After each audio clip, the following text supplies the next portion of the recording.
Ladies and gentlemen, boys and girls, welcome to another session of podcast. I wish and I'm sure you will enjoy listening to the broadcast. What is the microbiome in the gut or the gastrointestinal tract? Okay, it starts from the dental area to our rectum in the end. So we have a lot of species in our dental area that does innumerable number of works for us, and then the throat area, Right. and then it comes to the esophagus, then the stomach.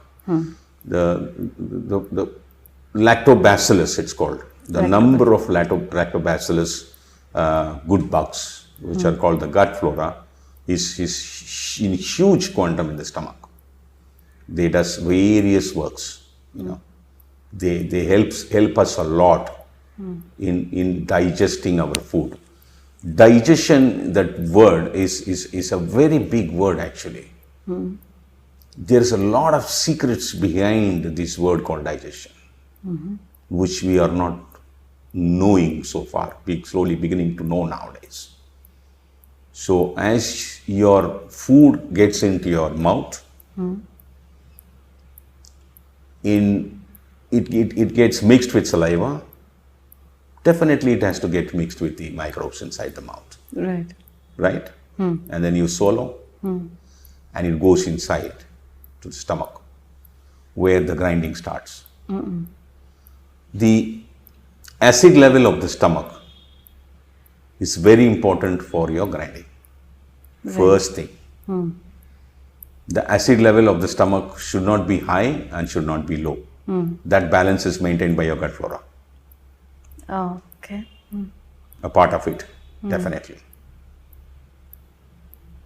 Because most part of your gut flora, the lactobacillus good bugs, the environment in which they live, the colonies in which they live inside,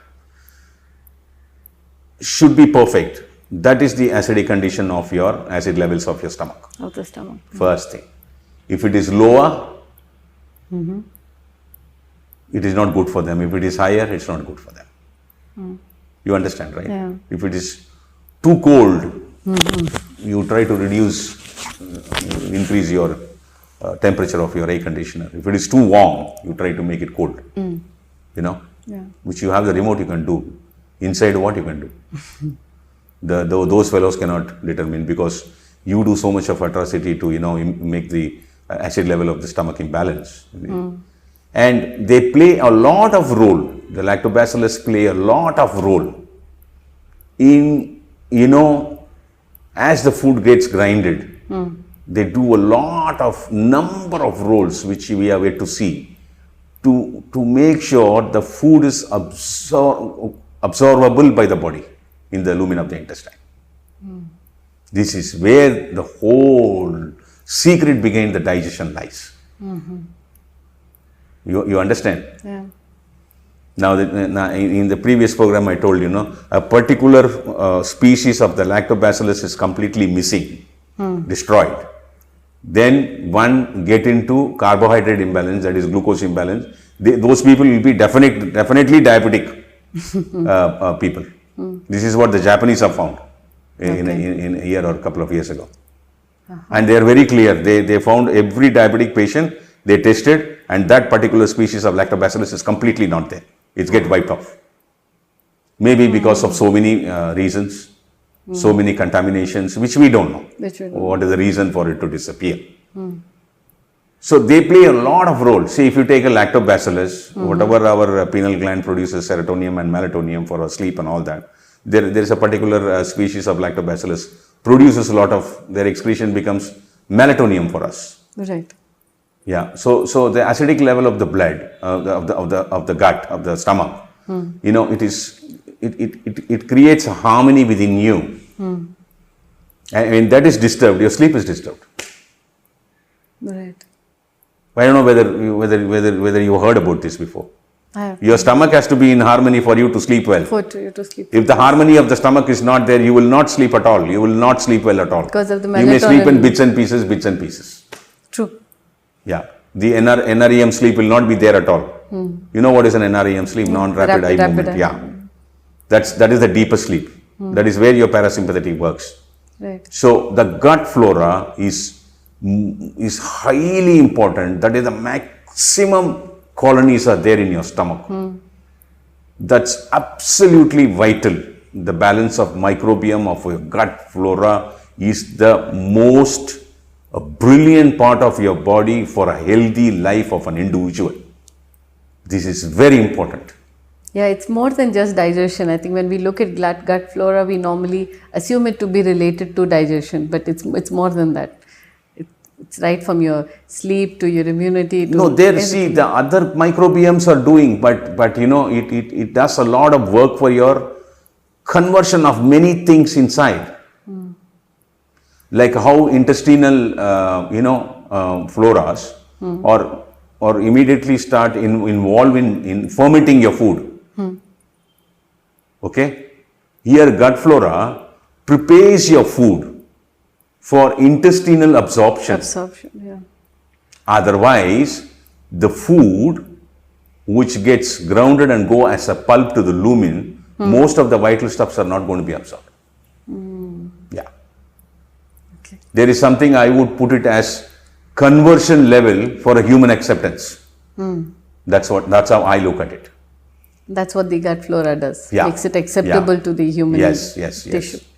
You need your gut flora, the quantum in which it should be available for your age factor. So, what are the factors that really affect gut flora? If we can just list them out for our viewers. Yeah, one is too many emotional turbulences, the acidic condition of your blood. Second is Food because habits. food and nutrition, which is highly contaminated with. If you notice in the present day society, I'm talking about the entire global scenario, especially the urban society.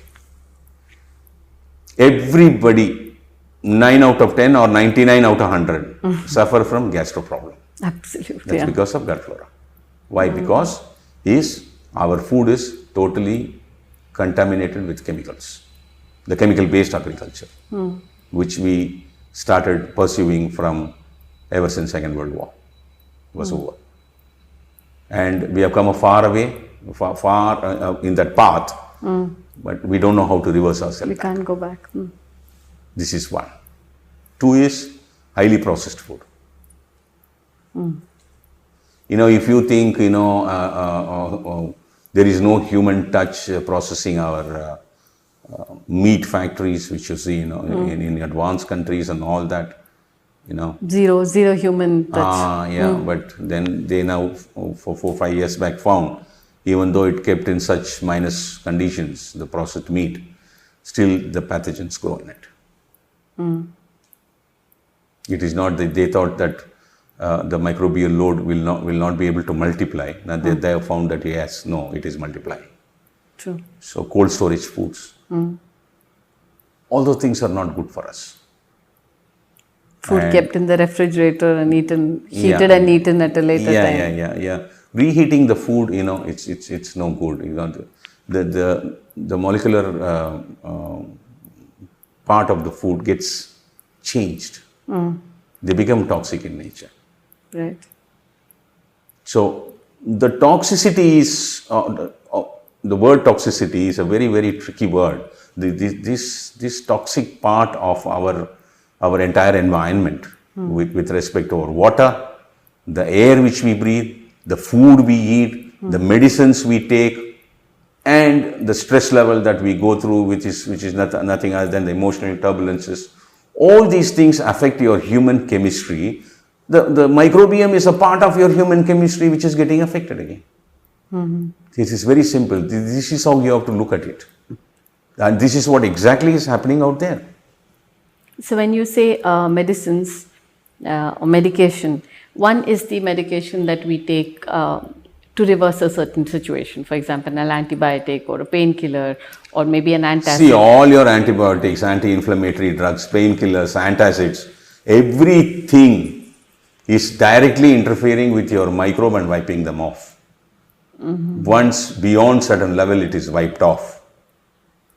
you will never get back to your colonies, and forever you will live a life with no proper balance, harmony inside, and you will, always live an unhealthy life. There is no doubt.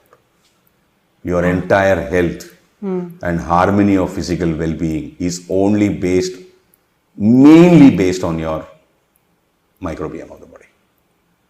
And without knowing, we have played till now. Now we are slowly realizing that maybe a few decades or few centuries later, we will be able to recorrect our mistakes. I really hope so. So one is as I was saying, the medicines used for correction of a certain situation. Sometimes we are not in control that we can avoid them. The second is medication that we take on an ongoing basis, supposedly for a better lifestyle. For example, we take supplements, we take vitamins, and all this, maybe vitamin supplements, protein supplements, all of these stuff that we think will better our health.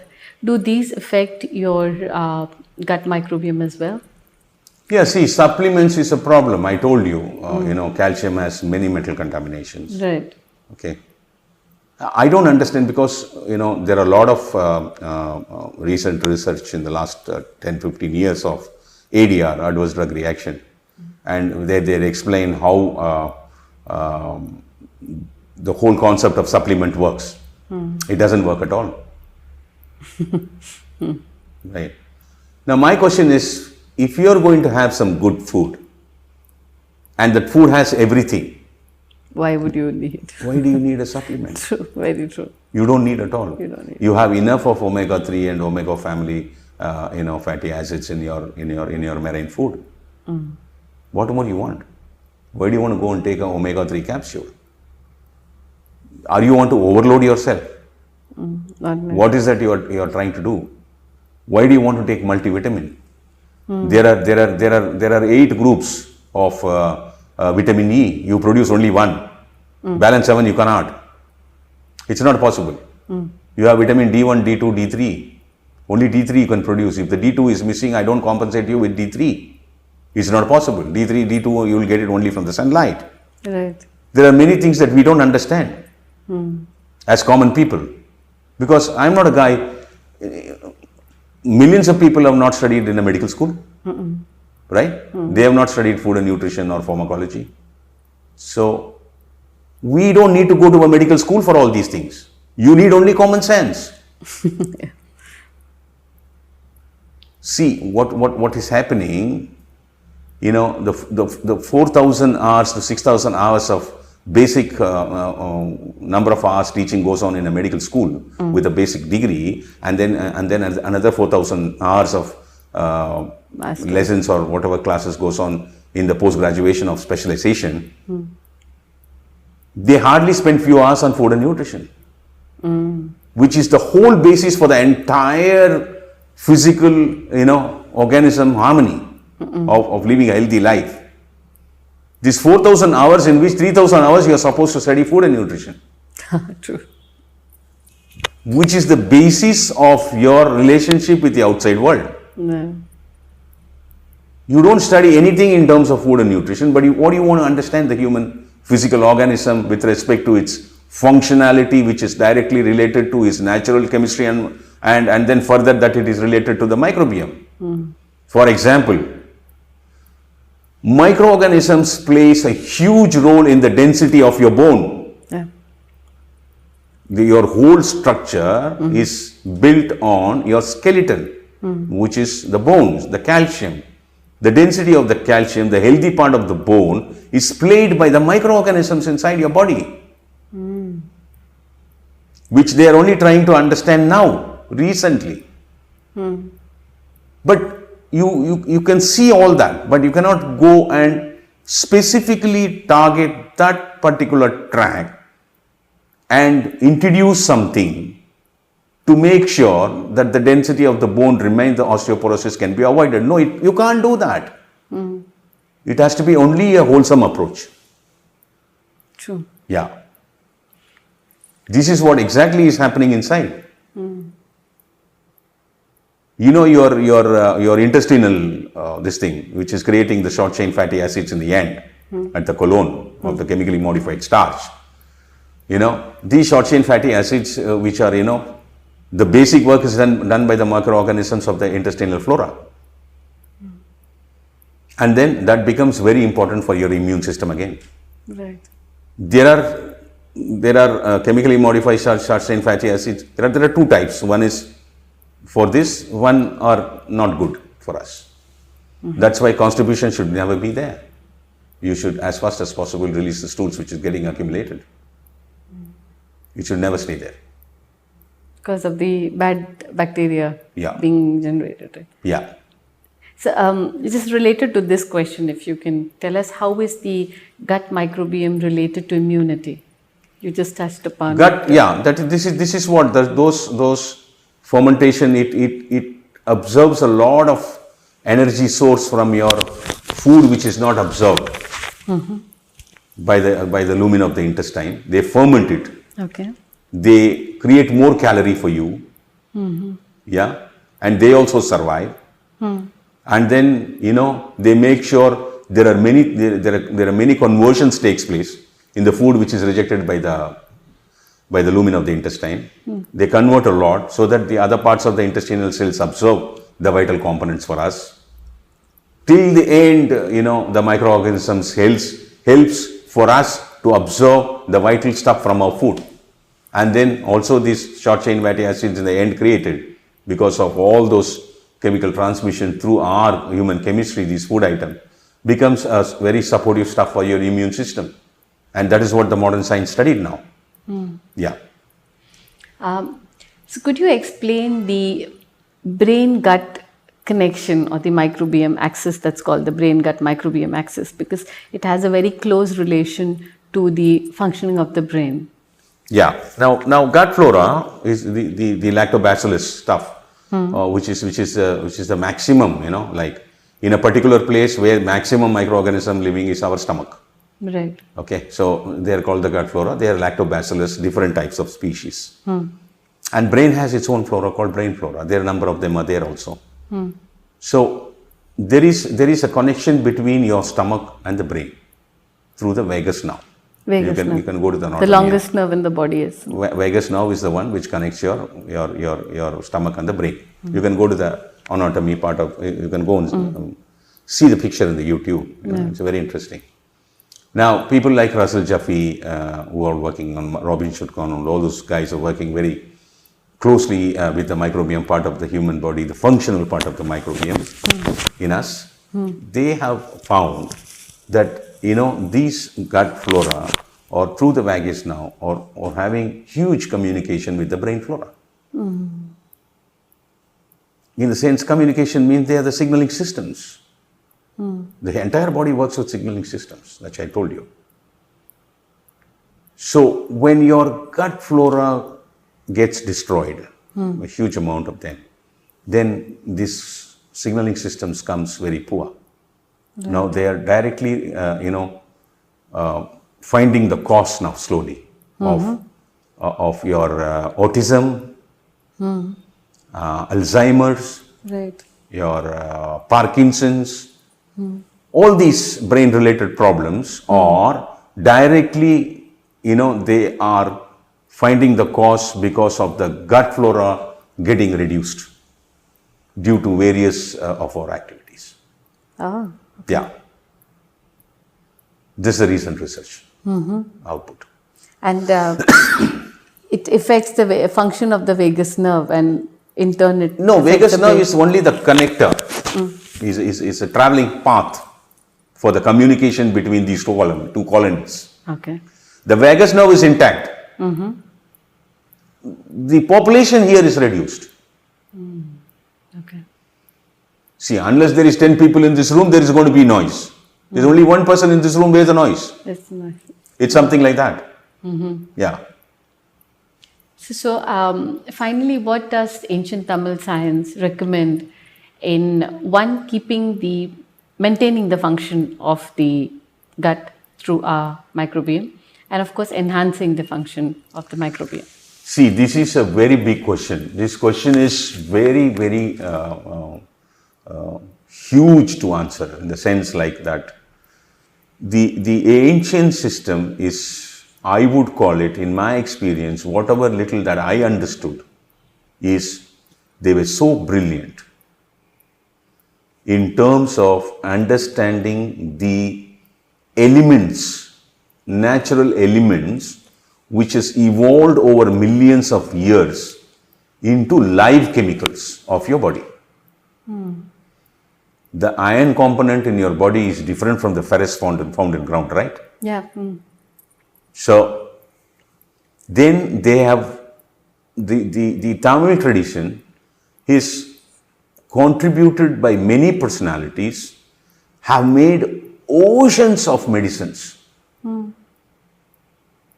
with respect to one human physical organism. Of course, their medicine is universal. Yeah. If one medicine is there in Tamil medicine, which can be given to animals also. If the Sanjeevi heals the wound in you, an incurable wound, it will cure the incurable wound in a cow or a horse or an elephant or a dog or a cat. Okay. Yeah. So these guys make first universal drugs. That was an amazing fact. Second thing is, why such innumerable number of drugs are being made? To treat a person for different conditions, to make sure we don't disturb the chemistry of your physical system, which has its own dependence with the environment, and also the chemistry which is also closely working as a symbiotic part of your microbiome part of your body. Your human cells, your microbiome are helping each other. Remember this first. Yes. A human cell without the microbes, or microbes without the human cell, you cannot think of. Yeah. They coexist. Yeah. So we should make sure these ancient personalities, those brilliant, born genius guys, have understood the elementary part of the human body, the functional part of the human body, the elements, the atomic elements, which is, evolved as a live component which is built the human body, for the functional part of it, a live organism which is having its own chemistry, which is purely a part of the chemistry is microbiome again. Why such microbiome is inbuilt? You imagine 100 to 300 trillion microorganisms in the human body today. They have calculated it, when we collect all of them together as one bowl, it becomes the size of your liver. Yeah, about 2 to 3 kgs. Yeah, is the weight it's fully spread all over your body. And we had to understand how many different types of functions that they are doing. That's why I said a human cell and a microbe, you cannot separate them when it comes to the question of many functions. A microbiome without the human cell, a human cell without the microbiome, your physical harmony with respect to your functionality is going to be disturbed. The ancients were brilliant in food and nutrition. They were masters in food and nutrition. There is no doubt whatsoever. They had many probiotic foods. Now, kefir is a good probiotic food. Kimchi is a good probiotic food. There are many probiotic food in Japan, Korea, China, and all these areas. We do have number of probiotic food in our system. So your entire life is based 75% and beyond on your food and nutrition. So to take care of our gut, as I'm trying to get into some recommendations that our US can take away, having curd or buttermilk on a regular basis. Curd, only small quantity has to be taken. Buttermilk, any quantity can be taken. Curd is a probiotic food, but you cannot take huge quantity. A few spoons a day is more than enough. It's more than enough. Buttermilk, any amount of even 2 liters of buttermilk you can drink through the day. Very skimmed buttermilk becomes alkali food. Curd becomes acidic food. Acidic food. Yeah. And pickles, I remember you mentioning pickles without chili Pickles powder. without oil and chilies. Yeah. Just the salt, the salted Yes, pickles yes. are very good. Yes. So what else? Of course, there are the stuff that we should not All do. kinds of fermented food. Anything that you ferment and eat is going to be good. Okay. Ferment with just plain salt. I don't think so. See, the body has its own mechanism to rebuild its own. It is not that you need probiotic food at all. In my books, as long as you're going to eat timely food and good food, fresh cooked food I'm talking about. Whether it is vegetarian or non-vegetarian, it doesn't matter at all. I think you're going to, have a healthy microbiome in you. Okay, so there's really no need of any, whether natural or artificial, there's no need of any surplus probiotic. Or See, your question is only making me understand only one thing. I run fast, I go fall, I hurt myself, I look around for medicine. Okay. Yeah. I better not run fast and hurt myself, so I don't need medicine. Yeah. I go by that way. Okay. Yeah. Okay. Thank you so much. So this was You're a most welcome, very, Mr. very Rao. enlightening session. Thank you very much for spending your quality time. Thank you very much for your attention. I wish you enjoyed this session. See you later.